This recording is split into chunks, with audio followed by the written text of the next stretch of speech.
Саламатсыңарбы, балдар? Силер жакшы эс алып жатасыңарбы? Маанайыңар жакшыбы, балдар? Азаматсыңар, балдар. Балдар, силердин үйүңөрдө ар кандай оюнчуктар бар, балдар? Оюнчуктар менен ойноп жатасыңарбы?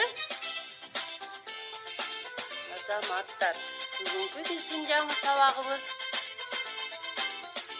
менин сүйүктүү оюнчуктарым. Оюнчуктардын ар кандай түрлөрү бар, балдар? Аларды биз билебиз, үй куроочу оюнчуктар, ар кандай геометриялык фигураларды куроочу оюнчуктар, жумшак оюнчуктар жана желим оюнчуктар болуп бөлүнөт, балдар? Биз аларды билебиз. Желим оюнчуктардан ар кандай жер жемиштер бар жана өңдөрдү, түстөрдү үйрөнө турган оюнчуктар бар, балдар?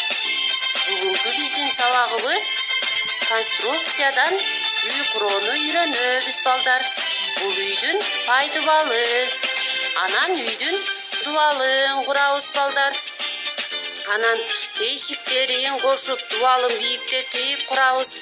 Терезелерин да унутпайбыз, балдар? Азаматсыңар, балдар. Ана үйдүн чатырчасы. Эми үйдүн чатырчасын үйүбүзгө кошуп курап алабыз. Мына куралып келатабы биздин үй? Азаматсыңар, балдар. Мына биздин үй даяр болду.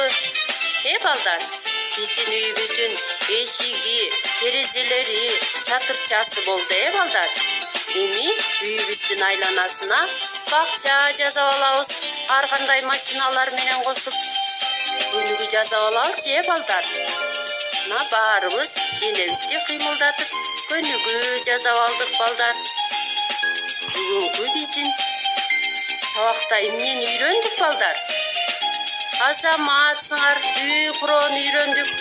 Андан башка дагы конструкция менен ар кандай оюнчуктарды курап алса болот, балдар? Карагылачы, мына кичинекей